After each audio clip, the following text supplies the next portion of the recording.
she came in because she waved.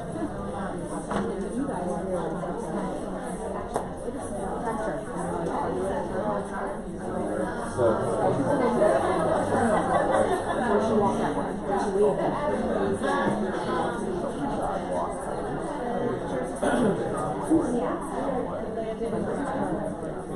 Yeah, I came the other way.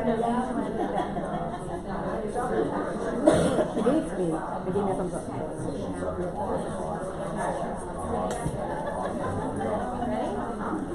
Whatever.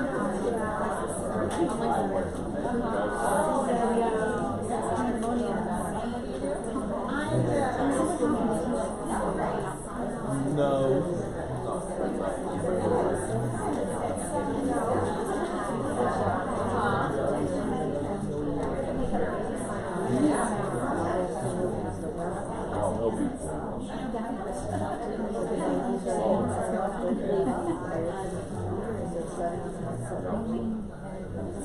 There's some seats up front.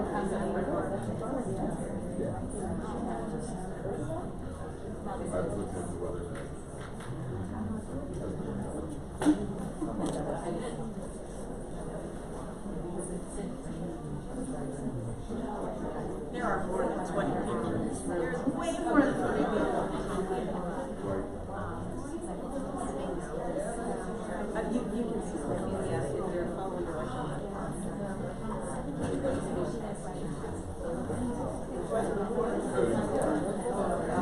Hey, ladies and gentlemen, while we're waiting, if you want to go to menti.com and type in that code and just let me know who you are and answer those quick questions, I appreciate it.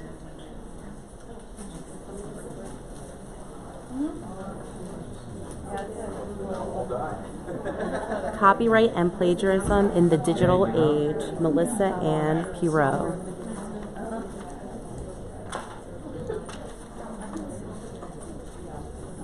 Hello everyone.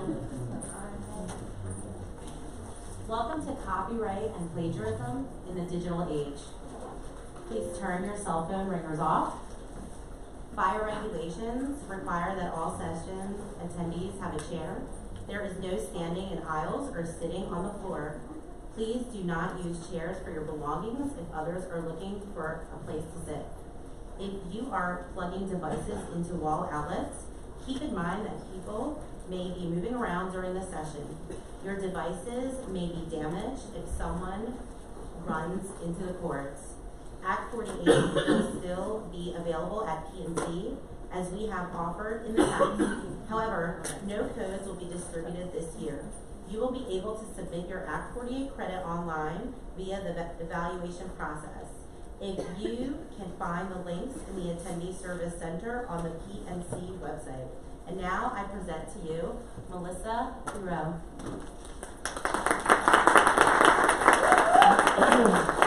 Thank you. I'm going to forego the microphone. We have a room full of educators. I knew that was going to happen. A lot of people put in teachers, but just so you know, that one scares me. I'm not a librarian. So all the librarians in here, I bow to you. It's something I don't do. This is just a quick online poll. If you've never used it in your classroom, it's really simple to do. Obviously, you don't have to log in. You make the account. The kids can attack it. I just wanted to see, since we're talking about copyright, who talks about it? And this is a pretty interesting response for me because, of course we do. We're teachers. We talk about it.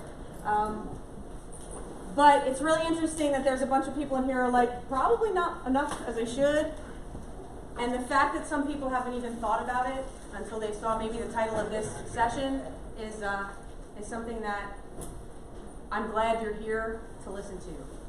Let me find my other, there it is.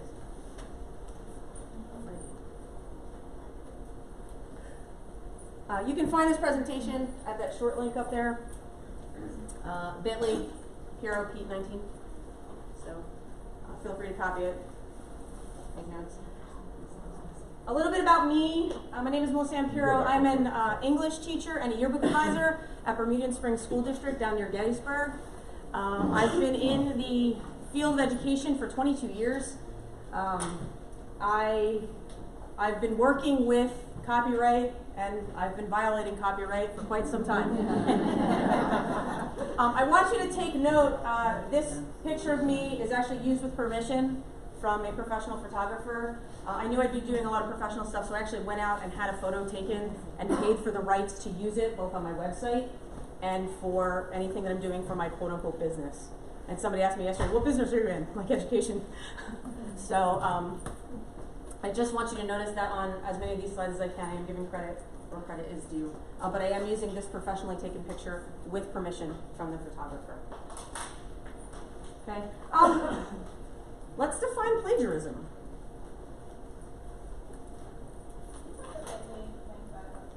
Oh, the bit.ly link? Yeah, sure. So let's define plagiarism. What is it?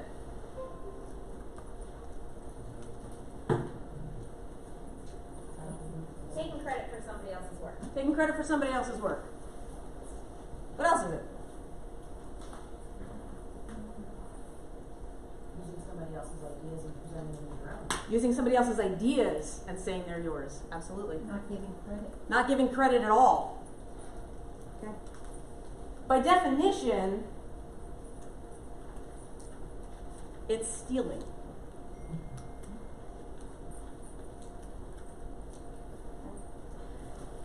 So I want to talk to you about things that can be considered plagiarized in the digital age. And the first one is ideas. Now, each one of these links to the source I got this from, but I'm going to give you the quick rundown. So Richard Byrne, if you don't know him, you should follow him. He is the free tech for teachers guy.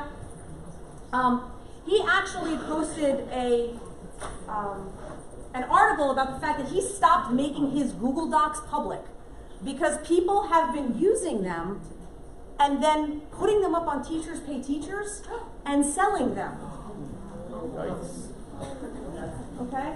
I'm not a Teachers Pay Teachers fan. I don't get paid enough to pay somebody else. I give my stuff away for free. But those are his ideas, and people are making money off them. And that is plagiarism. Words can be plagiarized. In 2014, a BuzzFeed writer, an editor, got in trouble. He was actually taking lists of other websites and then creating his own BuzzFeed lists and calling them his own. He got fired. BuzzFeed no longer employs him. Digital images, words and pictures can be plagiarized. Okay. This guy's name is Olivier Deby. He's a Belgian designer. He designed this picture for a theater. This is a logo for a theater. And the 2020 Olympic Committee decided to make that their Tokyo 2020 logo. It is not the Tokyo 2020 Olympics logo anymore. He said, that's my idea. That's my picture. And he won the lawsuit. Let's see, what else? Sound effects, music. Robin Thicke, Pharrell Williams used blurred lines, and Marvin Gaye's family said, that sounds an awful lot like our stuff. And they won. Marvin Gaye's family won. I'm so dating myself, but I was like, oh yeah, remember when Ice Ice Baby came out? And the Queen went, that belongs to us. So, and then this one's my favorite, this one's new to me, self-plagiarism. I started a doctoral program 2 years ago, and APA considers plagiarizing yourself self-plagiarism. If you write a paper, and then you use that same writing in another paper, you better quote yourself. Oh yeah, not kidding. And colleges are holding students accountable to that? Yeah, remember that? Well, I can use this paper in 3 different classes? No, you can't. So, we all think about it. We give credit in our classroom. One of the things that I use with my students is signal phrases. Instead of just like tossing a citation on the end, I ask them to give me all of it. This is written in APA format because I teach APA format.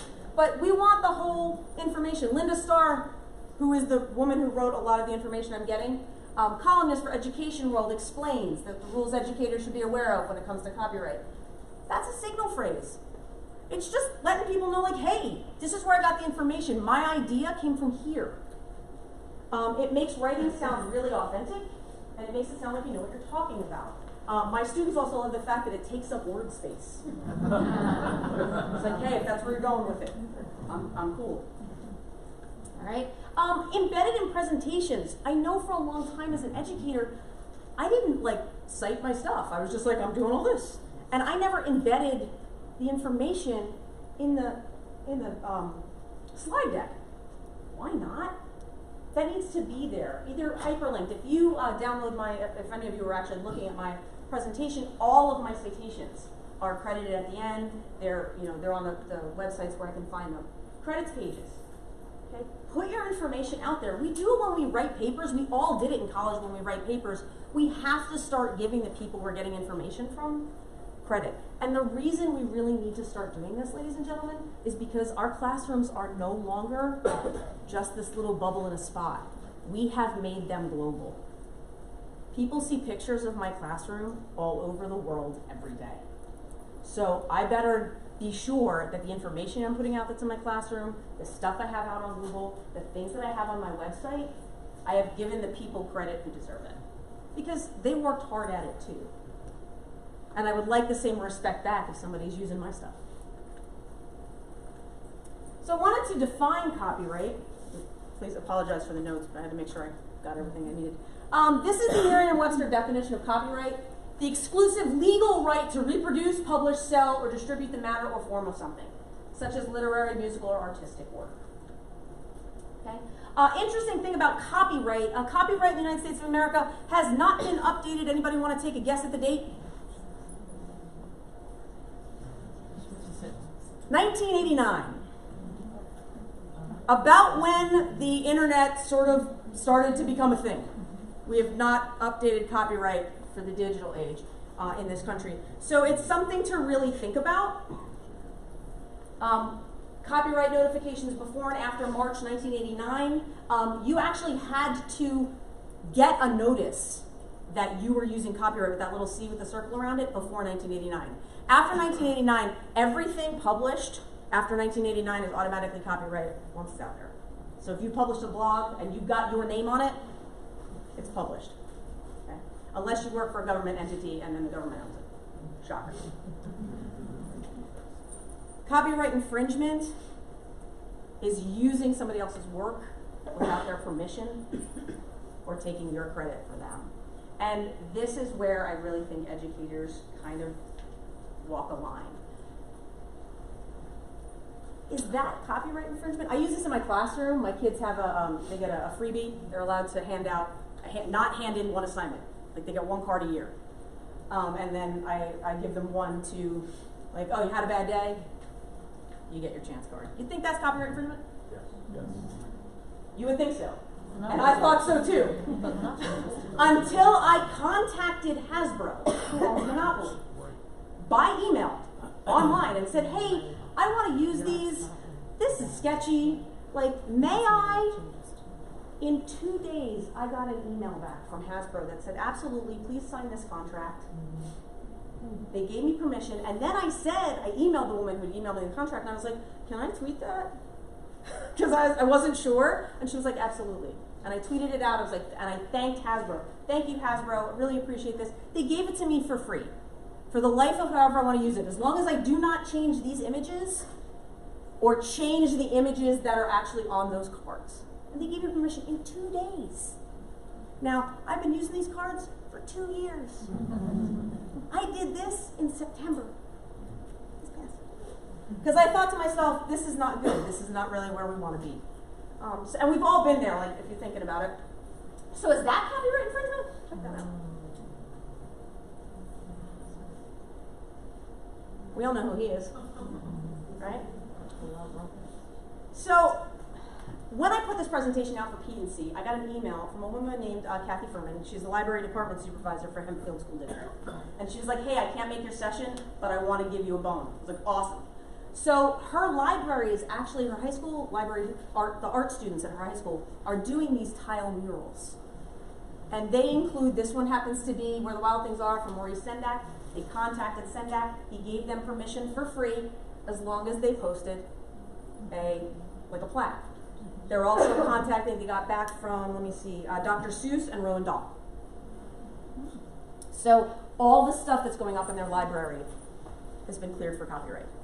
It's not copyright infringement because they've asked permission. So just want you to think for a minute. If there's something going on in your classroom or in your school that might be considered copyright infringement. I made a poster that's hanging up in my wall.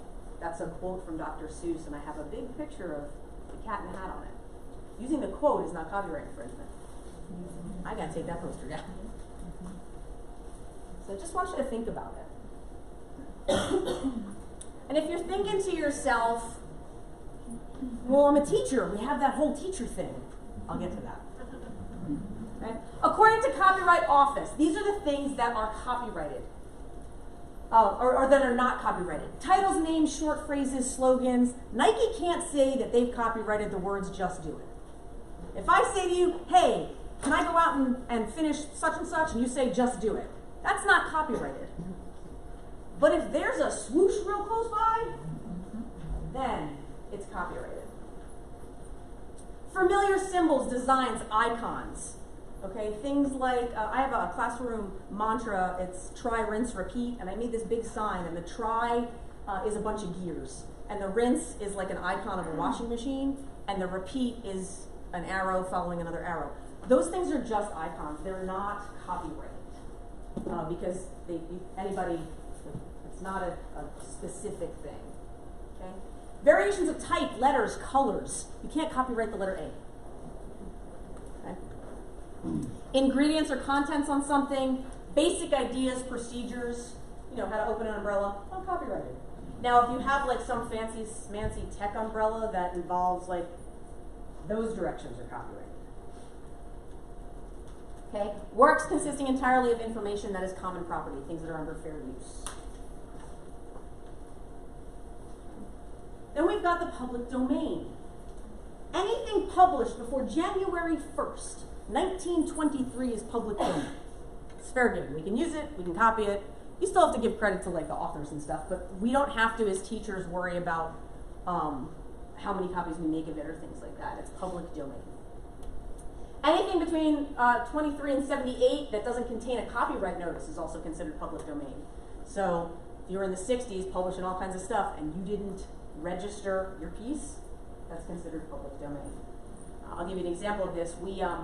I'm the National Honor Society advisor. We did a movie night, and we knew we were going to have to pay to show a movie, so we found a movie in the public domain. That really cute Burl Ives, Rudolph the Red-Nosed Reindeer, that's in the public domain, and we showed it for free.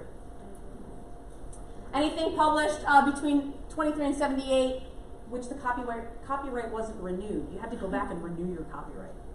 That also doesn't happen anymore. Anything authored by employees of the federal government. If an author freely grants it to be in public domain, and copyright protection, as of right now, is 95 years. So if you publish something, you've got 95 years that it's yours. Okay. So anything published after 1978 will not pass into the public domain until at least 2048. Random question. Do you know, like with the government stuff, is that all of the forms too?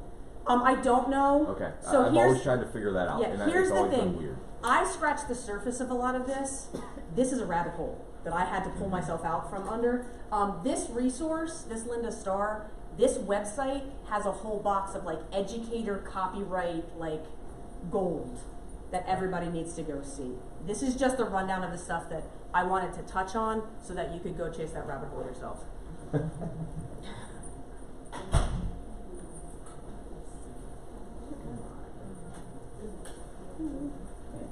I lost my place. Not copyrighted. Public domain. Oh yeah, fair use. So by definition, fair use is any copying of copyrighted material done for limited, God bless you, transformative purpose such as to comment upon, criticize, or parody copyright work. This is where teachers fall. Like, we're in the fair use category. When we're using resources and kids are citing sources in papers or on projects, we're using them, if we're using them to criticize, then they're there. If we're going to take something and completely change it around and use it for sort of fun, apparently there's a Disney, somebody took a whole bunch of Disney movies and made a fair use video out of it that was fair because of how they were transforming what was being used. And parody, which is my favorite, I have my kids parody all kinds of things. Parody is also under the fair use rule. But the Copyright Act, as far as determining fair use, says this. As far as purpose goes, and I just want to make sure that I get this right, if the original work is altered significantly, it's fair use. According to the site that I was looking at, and this is from copyright.gov, copyrighted works used in nonprofit or educational purposes are more likely considered for fair use. So we have this umbrella as teachers to use as far as purpose. As far as the nature goes, if something's out of print, fair use. Factual things tend to fall under fair use. Creative things tend not to. So any of the music you want to use, any of like art, pictures, the stuff that we so readily ask our kids to go grab off the internet, that's not really under that purpose.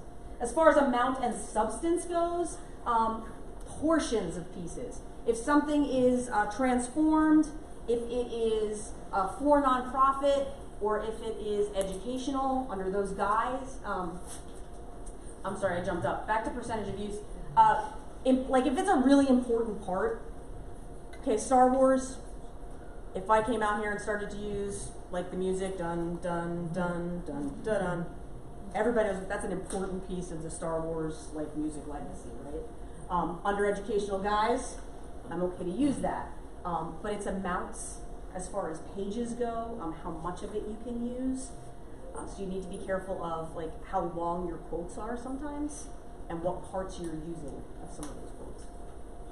And the last one is effect. So this one I found really interesting.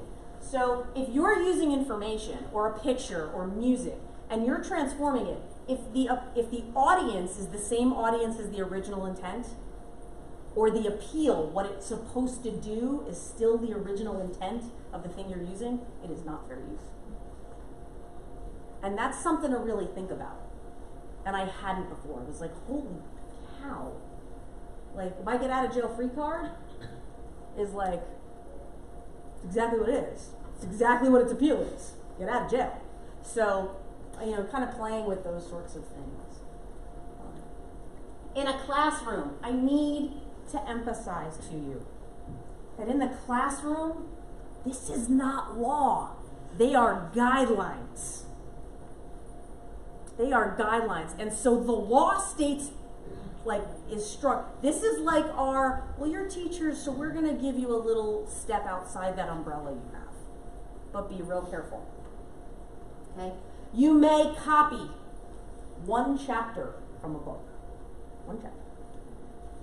An excerpt, combining language and illustrations, if this is like a children's book, of less than 2 pages or 10% of the work. We'll start clicking off the things in your head that you know that you do or don't do. If you've got a poem, 250 words or less. If it's the entire poem, or 250 words or less of an epic poem, if you're going to copy them. Articles, short essays, short stories, 2,500 words or less, you may copy. Excerpts of 1,000 words or 10% of a work, whichever is less. 1,000 words is only, what, 4 typed pages? One single graph, chart, diagram, cartoon, picture, article from a newspaper. When I went through this list for me, I was like, okay, nope, nope, nope, nope, nope. I mean, I've done all of this. Sometime in the 22 years I've been in my classroom, I have violated this in some way. What it does not mean in a classroom. We can't make multiple copies. We can't. By the way, let me go back for a second. By multiple copies, that also includes PDFs. So if you have a PDF of a textbook that's still in print, let's say your school district is teaching, I don't know, Where the Red Fern Grows, and you find it online as a PDF, and you can toss it, you're like, I can toss that up on Google Classroom, kids have it immediately. No, you can't. It's a copyrighted book. If you're a librarian, again, I bow to you, ladies and gentlemen, if your librarian has gotten ebook usage for that, great. But if not, it's copyright violation. Making copies of the same work for more than one semester, class, or course. Use the same book every year. Yeah, I taught college courses. Oh man. Okay, I gotta change that short story every semester. Making copies of the same work more than 9 times in a single semester. Who's got a class with less than 9 kids? I'm jealous. I have 1, but it's an AP class. So,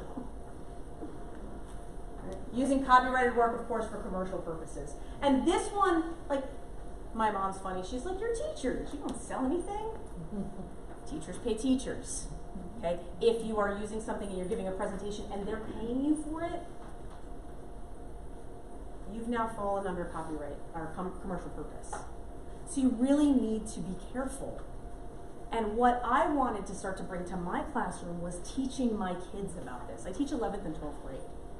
And my kids are leaving for college and for jobs, and they start making YouTube pages and all kinds of weird stuff. And I'm like, ladies and gentlemen, we need to be really aware of this, because in 4 months, you're no longer under the umbrella of school. If it's not a school assignment, you don't get the leeway I get anymore. And they're kind of amazed at that. Why? Because somebody made this and got paid for it, and you're stealing it from them.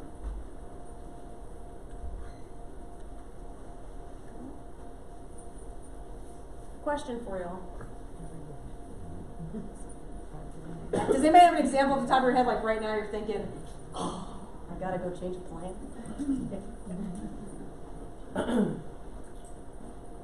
My daughter's teacher, they have one-to-one iPads, and the teacher has literally screenshotted the entire book of Hatchet and put it on his Google Classroom.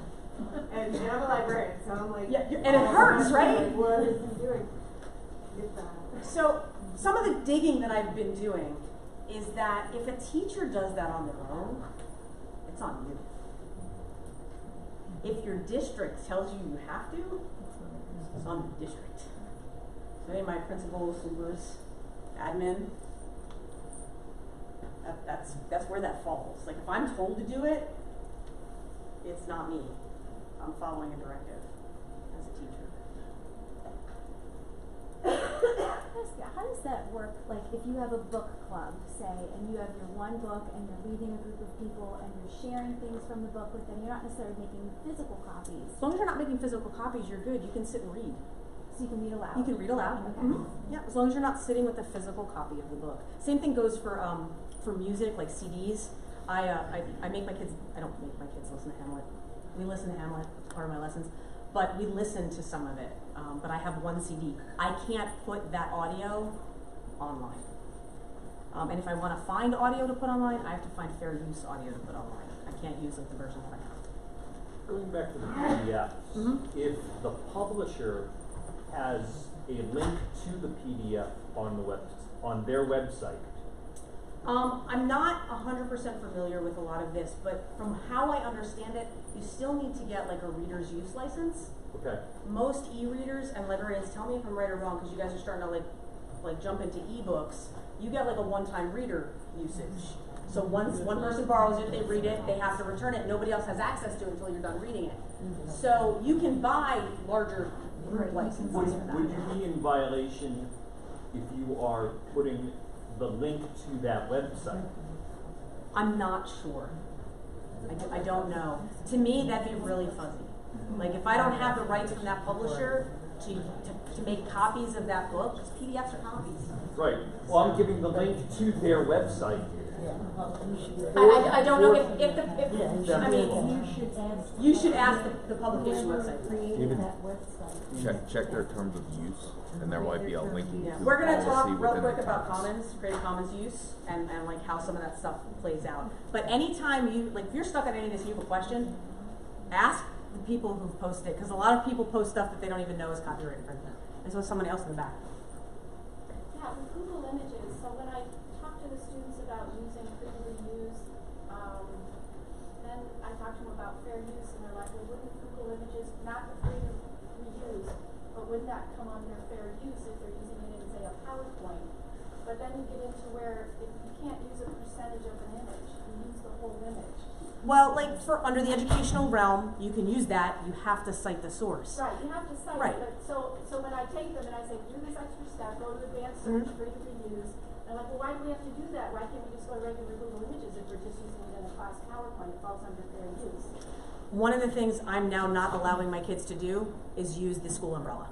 Like, because if you weren't here, this would be an issue.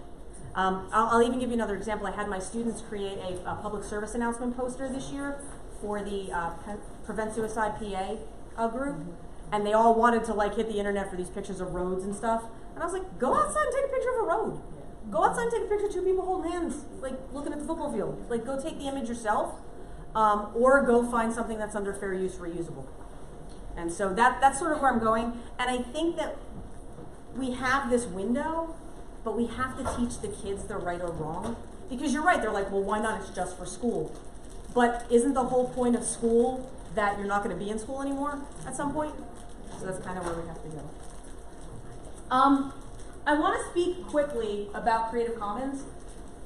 I like Creative Commons. You've got four icons. You can go to the Creative Commons website. One of them is attribution. So if you do something and you put this little icon on it, it says, please give me attribution. Please say this belongs to me. Okay. This is a non-commercial. This is their non-commercial logo. This says, hey, if you're going to use this, that's great, but you can't use it to make money. Whereas attribution alone is just give me credit. I don't care what else you do with it. But you could post both of those. Say, you have to give me credit and don't sell it. Okay. This is a share alike. This allows you to copy, distribute, display, perform. It gives people the ability to take your stuff and use it. If you see this on anybody else's stuff, they can use it that way as well. And no derivatives says if you want to modify the work, you have to get permission first. Now, that's a really short version of all of this. The Creative Commons website has all kinds of explanations on how to do this. You can actually copyright your own stuff through Creative Commons. You can choose whatever, like you can choose a license, and it's free. Creative Commons does it for free, which I think is super awesome. How much have we time? I have no idea what time it is. 11:58. I went way faster than I was anticipating. So we can talk a little bit more about this. I'm going to go a little bit into detail with these. I'm not going to click on them all, but we need to think as educators about how we're going to go about doing this in our classroom. But what if, but it's just for school, so it doesn't matter. So we have to start to think about, you know, us using that umbrella license, why we are, how we are. So I've found a whole bunch of really useful sites. If any of you have ever used Adobe Spark, how many of you have used Adobe Spark? Okay, if you've not used Adobe Spark, you have to like play with Adobe Spark. So Adobe Spark does websites, posters. So if you ever use Canva, Adobe Spark Post is another option. Posters, websites, and videos. And they have their own access to free and fair use images. And when the kids make stuff, it automatically makes a credit page and tells you where it's from. And it's incredible. Okay, so if we're under that guise of school, and you're kind of playing with that. And it's free. Oh, it's free. And it's usable on the app, and it's usable on a computer, and you can log in using a Google ID. So if you're a Google school, get all over it. And what's even better about that is if they build something in the app and they close the app out and they go home and they open it on the computer, it's there just the way they left it off the app. So it's usable. It doesn't matter, like you don't have to be logged into your device. You can be logged in wherever. You just log into that website. Love Adobe Spark. Found Adobe Spark 2 years ago, and I haven't stopped talking about it. We use Google Images. If none of you have done this, you can actually check the usage rights through Google Images and click down and say, hey, I'm going to move this from here to there. I want this for use, and that'll come up. I have noticed that when I do that, it really limits what pops up. Like, oh man, I really wanted that first thing I saw. But again, we need to talk to our kids about whether or not this is legit, whether or not why they're using it, what they're using it for, and those kinds of things. And here's the thing, ladies and gentlemen. I mean, there's no copyright police. but we're putting our stuff out there, and if somebody sees it and says, hey, that's mine. There was a story about 10 years ago. Google Maps was starting to like map streets. And there was a daycare center in Arizona that had the name of their daycare, and they had Mickey and Minnie and Donald and Goofy. Disney ate them. Disney was like, that's ours, that's copyright infringement, you can't do that, and threatened to close this daycare. The family-friendly Disney company doesn't like you using their stuff. Okay? And that's their prerogative. I can't, I'm like, that's fair, because it's their stuff. And so you just don't know where it's going to be found. Google Earth was just doing a street view, and companies are paying people. Just like they pay people to troll people they want to hire, they pay people to troll the internet to find stuff that might be copyright infringement on the things that they own. Okay. Some other stuff that I found: Pexels, Unsplash, Photos for Class Pixabay. These are all sites where you can find fair use images, and tons of them. High resolution, some of them are for attribution, some of them are not. I had a student use one for that PSA that I was talking about, and his made it to the state level competition. And I had to I called them and I was like, is this okay? And they're like, yeah, because you used it here and it was free use, and this is a non-profit thing, and nobody's making any money off it. So I was like, okay. I wanted to look for video. I had a student say to me, well, I want to make a video and I want to use clips from the NFL. And I was like, can't. And he said, what do you mean I can't? I was like, you cannot. You ever just start the football game? Anything you see here is owned by the NFL, and you can't use it. Major League Baseball, National Hockey, basketball, all of them do that.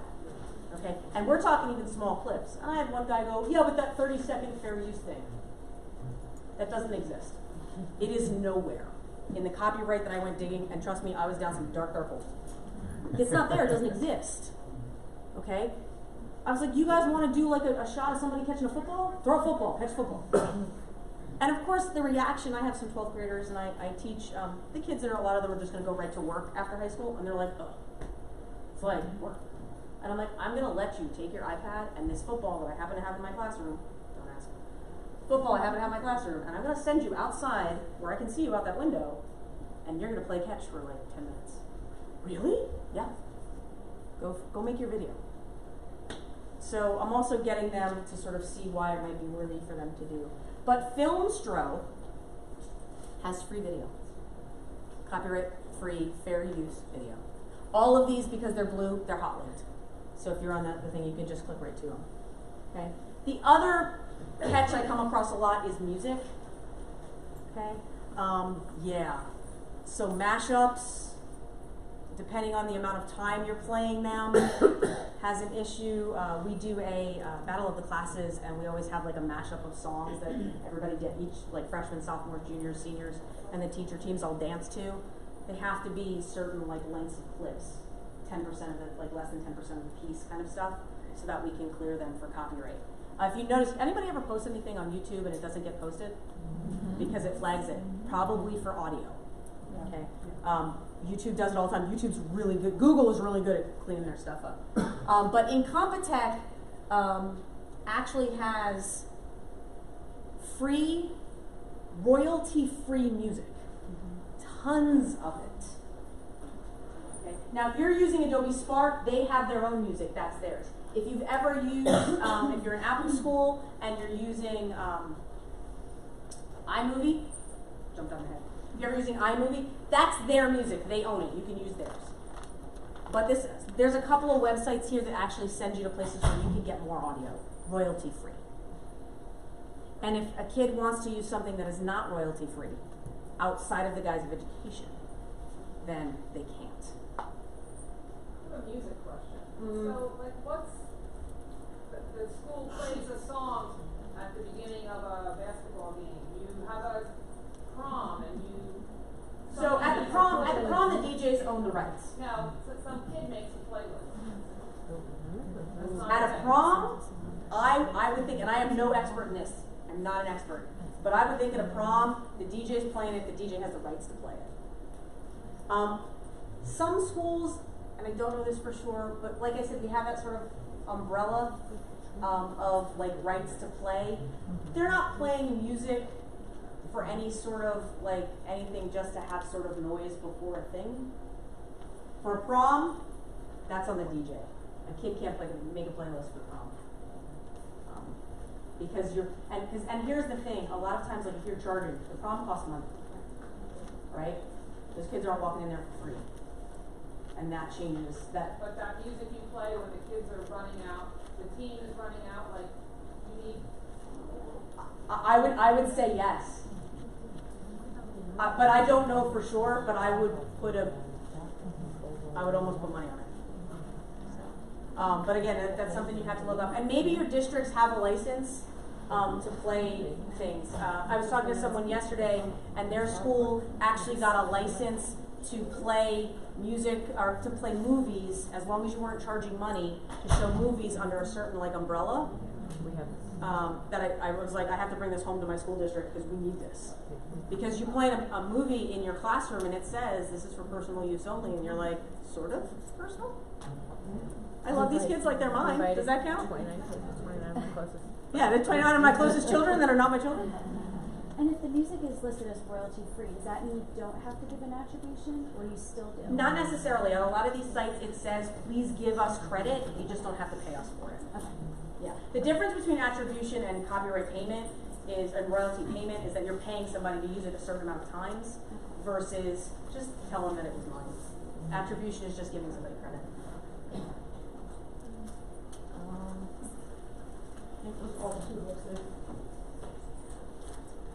I found this as a really good sort of thought. When you have your wit of your own, it's a pleasure to credit other people for theirs.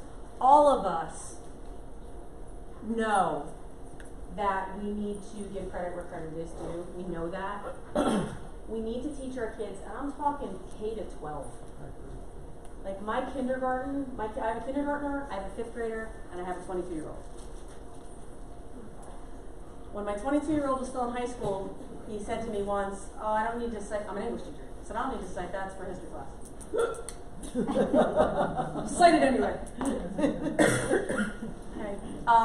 But in these days now, my 11-year-old comes home and she's like, Mommy, can you help me cite this? Tell me where this is from. How do I put this here? My kindergartner put something up on Seesaw, and it was just a little video of him talking through some numbers on a paper, and he was like, and I'm allowed to use this because look, that's what the paper says. And I was like, oh, high five to this kindergarten teacher. I work in the district that I live in, so I'll be sending her candy or something.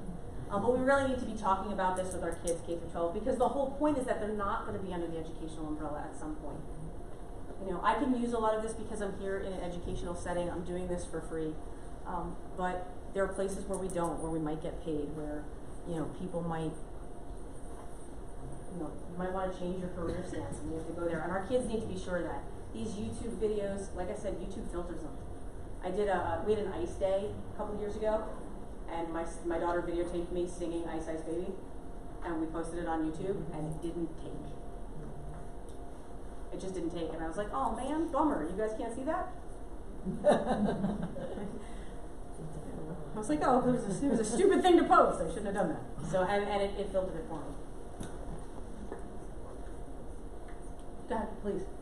What about all these schools that post those lift-up videos where they're all dancing and they play the whole song? I don't understand why they don't get taken down. Okay, so are you talking about those like one-shot videos? Where they're like, okay, so when schools are doing that, they are getting permission to use the song. And it's also, well, they should be. And if they've changed the lyrics to the song, it also falls under parody. And it also falls under educational use. But wouldn't educational fair use have to be instructional purposes rather than promoting your school? So how I've had it explained to me was that if a classroom teacher is doing it as an assignment, it's instructional. So what about if the school is doing it to promote their school and the teachers are all dancing around and I honestly, song is playing, there's no credit for anything, and there's no... I'm going to say that the song has to have been gotten, you have to have royalties for it. Well, that's you know, but here's the thing, it's funny because now we're all starting to chat like, oh, well, it's fuzzy, and it is really murky. And I just want to stay on the clearest side of Murphy I can be. Yeah, let's stop. I was just gonna make a comment on that. Please. On her comment. You can actually get permission, and once they give you permission, then if it ends up becoming too popular, they contact you and tell you that you have to take it down. Because we had like over 100,000 views or something, and so then they actually contacted us again and said, we only thought you were going to have like a couple thousand views, and now that it's over 100,000 views, we're going to have to. It went viral. We're taking that back. So they gave you permission, but then immediately, like, I mean, it was like probably, I don't know, 3 months into it, but then they still can contact you and say, hey, we changed our mind. So, please. So if a teacher shows, going different way from this, teacher shows a documentary from Hulu or Netflix, does that have to be a communication between you and the creator of that documentary, or is that covered by education guides? So some of it falls under, as far as I understand it, some of it falls under educational guides. How much of it are you showing? The whole thing in one shot, in one sitting, that's fuzzy. If you're using it in clips and you're doing instructional stuff on top of it, I know Edpuzzle allows you to like put in, like grab some off YouTube and like add all kinds of stuff to a video. We have to really be aware of how much of it we're using. Those guidelines, I think, were really created so the teachers had a little elbow room to use some of the cool stuff out there. And it hasn't been updated for digital, so we're sort of using old school paper rules for things that nobody thought was ever going to exist. So I think you just err on the side of caution. With the streaming services, the licensure does not allow for educational use because it's streaming, not a physical copy. There has never been a case where they have taken a school to court over use of Netflix or Hulu or whatnot, but the licensure doesn't allow for it. So like, I know my district has barred any streaming services because we don't want to be the first. Nobody wants to be the first. The key word there is yet. We don't know what's going to reach. They also, Netflix, in their help center, Google it, I read an article about this, they have certain documentaries that they specifically have marked that allow educators a one-time screening, and they are marked in their catalog that way. So. Oh, that's cool. I mean, there's stuff to go see. Like I said, ladies and gentlemen, I am no expert. This is an overview of a big giant thing that you can start digging into. Your librarians know a lot about this. This is what they do. My school would have to have a library. Yeah, well, there's that problem, but we can't address that. But if you don't, like, go to your librarians first. The other people that you can address are your district solicitor. Because your district solicitor is going to know about this. The entire secondary school has no library. Funny, no. I don't have any specific sites or strategies to teach about this. I bring this up every time we do an assignment. So we're going to do this, ladies and gentlemen, and I'm going to give you the links to the royalty-free sites, and we're going to make sure you're clear. And if you're not, we're going to change it. And we talk about it constantly. It has been a constant conversation in my classroom all year. They're really, and now that it's February, they're like, yeah, we know it's got to be free. We know. But I think that if it's just a continuous conversation, I don't think you need a lesson per se, as if every time you do something, you bring up what's usable and what's not and why we should use it. I mean, I have lessons on how to do citations, but Common Sense Media has Common Sense Media has some stuff. Yeah, if you look in Common Sense Media under the educators section, there's lesson plans already done if you are allowed to use, and it's by grade level. So check out their resources. It's called Copyrights and Wrongs. Please. May we share your presentation with colleagues? Absolutely. Please feel free. Yeah, please feel free. Please. Well played. Have at it. I'll even come to your schools and talk about it if you want for free. No, if you're gonna download it and you want to make your own notes on it, just make a copy of it. Because I think right now it only has view only. So if you make a copy, then you can add things to it as well. Thank you. You're welcome. And linking out to another website, like in a Google presentation, that's okay. Because you're citing it, yeah. Like I've So linked the link to a lot of is these. the site? No, I actually have all my citations. And it's so if you hyperlink to something, you still get credit. You can. I've hyperlinked. My thing's sort of all over the place. There's no rules. Okay. So I'm just trying to give credit absolutely everywhere that I can. So to be safe. I think some of this also like really speaks to to the whole digital age and how the students we have right now are so used to being consumers rather than creators. Like it didn't even occur to them to go make their own football video. Right. Like it would be way better to just copy this guy's. Like they just consume everything, and they're not creating anything original. No. And so that I think is just that's a whole other conversation that's really alarming to me is that they default to consumerism. Yeah. And it's what they know, and it's at their fingertips. Right. We've made it way too easy. When you mentioned citing ourselves, you talking about our own like work we've done in school, or are you talking like our presentations that we? So the way APA defines self-plagiarism is really with like research papers. Yeah. So like citing yourself in a work. Yeah. But at any point in time, like if I may do something else, I'm gonna be like, well, I did this presentation on copyright. I'm gonna bring myself back.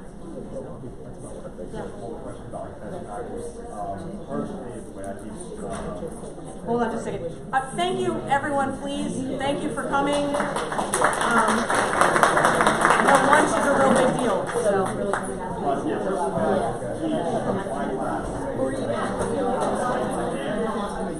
I give that here to the website. Right, yeah. Is it better just to give them the website?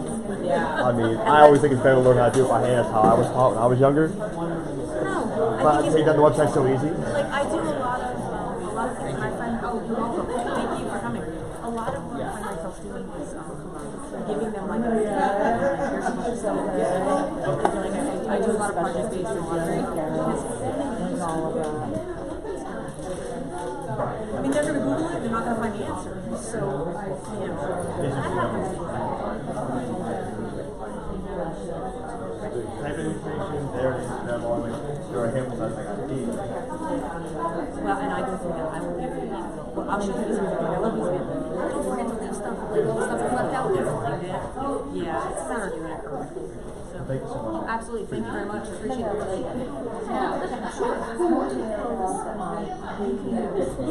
Because they're short. So, but you have to attribute the film.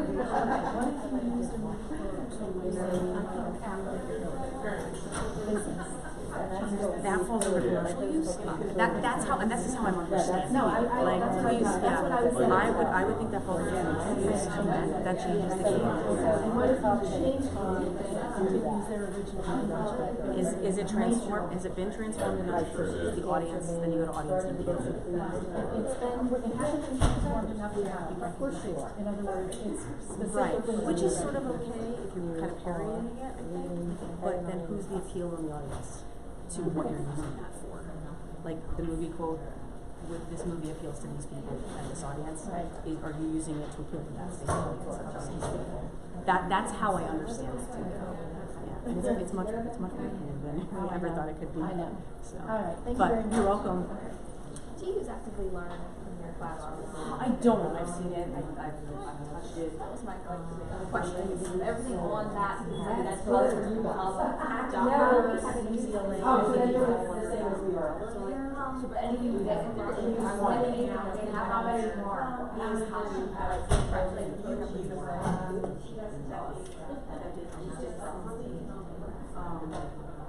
There's always that question mark. There's always a question mark, and like a lot of that is like museum stuff. Like museum is free. Like how much stuff on there? I use a lot of New York Times articles.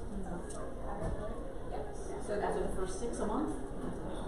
So then that we push to your kiddos then. You can give it to them, they can see it, but can they still see it? Can they really see it?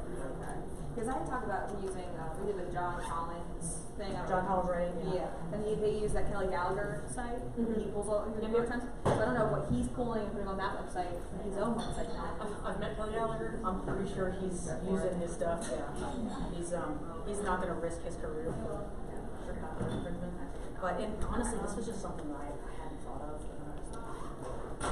This is So will you this is a lot. Yeah, I'm not sure. We do the ice quotes that we learned from Collins, and so we do Plagiarism, baby. Yeah. No, but that definitely is not. Yeah. You know, under the educational version that you're using, it totally is. Yeah, just that little bit. But after that, you're kind of like, so what do you want to do? Thanks for coming. That was awesome. That was very good. I got to think about my life now.